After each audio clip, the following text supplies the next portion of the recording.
بلاول بھٹو زرداری سے نائب وزیر اعظم اسحاق ڈار، گورنر خیبر پختونخوا فیصل کریم کنڈی اور وزیر اعلیٰ بلوچستان کی ملاقاتیں۔ گورنر خیبر پختونخوا فیصل کریم کنڈی نے بلاول بھٹو کو پشاور میں ہونے والی آل پارٹیز کانفرنس سے متعلق بریفنگ دی۔ زرداری ہاؤس میں ہونے والی ملاقات میں بلاول بھٹو اور اسحاق ڈار کے درمیان معاملات کے حل کے لیے PPP اور حکومتی کمیٹیوں کی ملاقاتوں پر اتفاق ہوا۔ اس موقع پر راجہ پرویز اشرف، گورنر خیبر پختونخوا فیصل کریم کنڈی اور وزیر اعلیٰ بلوچستان سرفراز بگٹی بھی موجود تھے۔ گورنر خیبر پختونخوا نے بریفنگ دیتے ہوئے کہا کہ آل پارٹیز کانفرنس میں خیبر پختونخوا کی 16 جماعتیں شریک تھیں۔ PTI نے خیبر پختونخوا میں قیام امن اور صوبائی وسائل کے وفاق سے تنازع کے حوالے سے ہونے والی APC کا بائیکاٹ کیا۔ سعودی عرب نے پاکستان میں رکھے $3 ارب رول اوور کر دیے ہیں۔ سعودی عرب نے $3 ارب کا قرض تیسری بار رول اوور کر دیا ہے۔ اسٹیٹ بینک کا کہنا ہے کہ سعودی فنڈ فار ڈیولپمنٹ کے $3 ارب کی ڈپازٹ کی مد میں 1 سال کی توسیع کر دی گئی ہے۔ سعودی عرب کی رقم کی مدت آج پوری ہو رہی تھی۔ ڈپازٹ کی مدت میں توسیع سعودی عرب کی جانب سے پاکستان کو جاری مالی تعاون کا حصہ ہے۔ سعودی عرب نے 2021 میں $3 ارب ڈپازٹ کروائے تھے۔ سعودی حکومت 2022 اور 2023 میں بھی مدت میں توسیع کر چکی ہے۔ وزیراعظم میاں محمد شہباز شریف کی زیر صدارت وزارت تجارت کی کارکردگی کے حوالے سے جائزہ اجلاس۔ وزیر اعظم نے اپنی جاری کردہ ہدایات پر اکثر کی تعمیل کے لیے وزارت تجارت کی کارکردگی کو سراہا اور برآمدات بڑھانے کے لیے نیشنل ایکسپورٹ ڈیولپمنٹ بورڈ کا اجلاس اگلے ہفتے بلانے کی ہدایت کر دی۔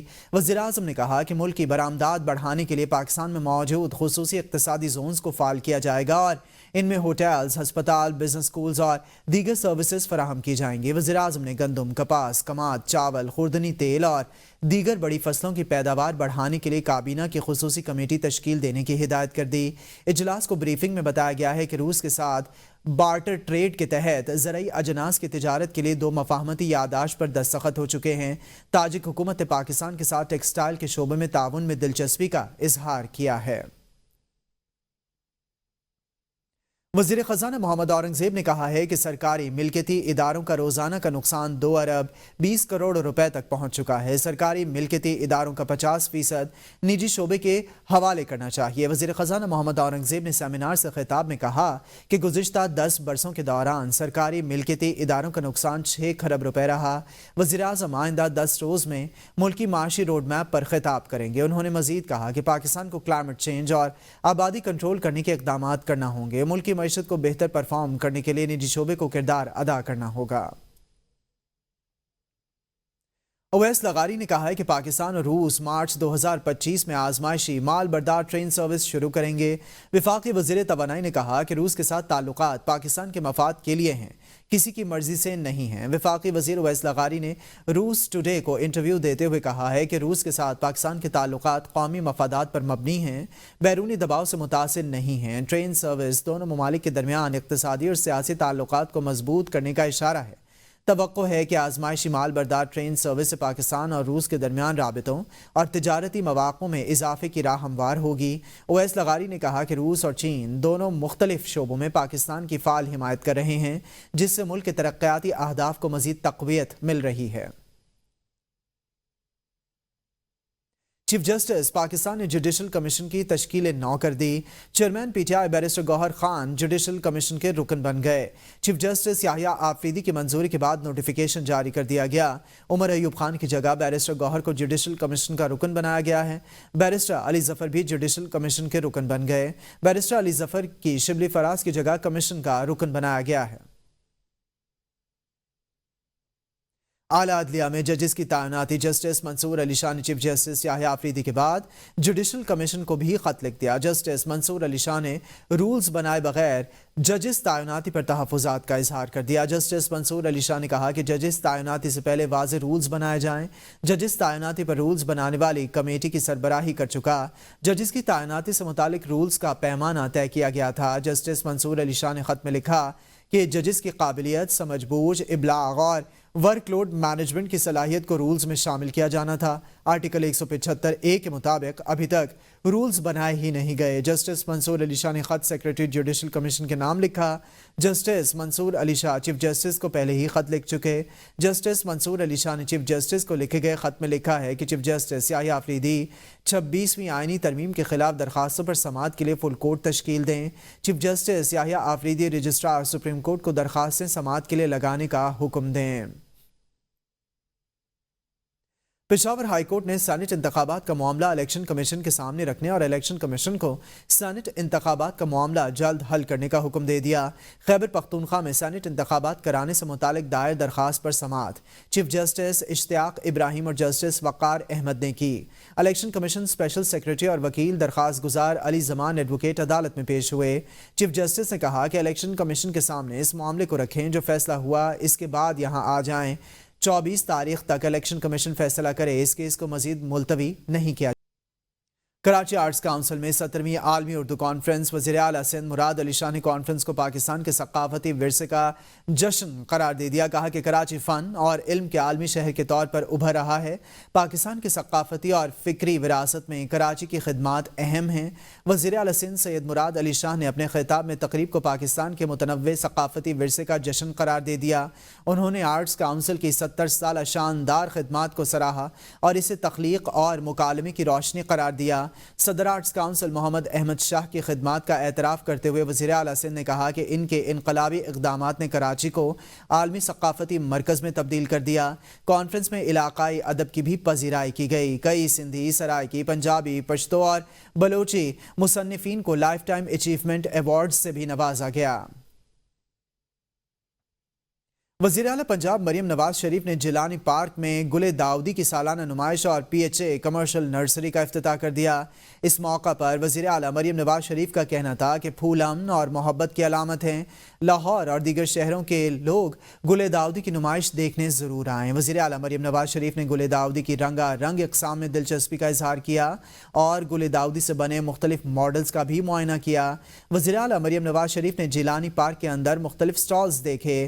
وزیر اعلیٰ مریم نواز شریف کو DGPHA محمد طاہر وٹو نے گل داؤدی نمائش بارے بریفنگ دیتے ہوئے بتایا کہ نمائش جیلانی باغ میں 10 روز تک جاری رہے گی۔ نمائش میں 200 کے قریب نایاب اور منفرد اقسام کے گل داؤدی کے رنگ برنگے پھول رکھے گئے ہیں۔ ہر شام میں لائٹ شو بھی پیش کیا جائے گا۔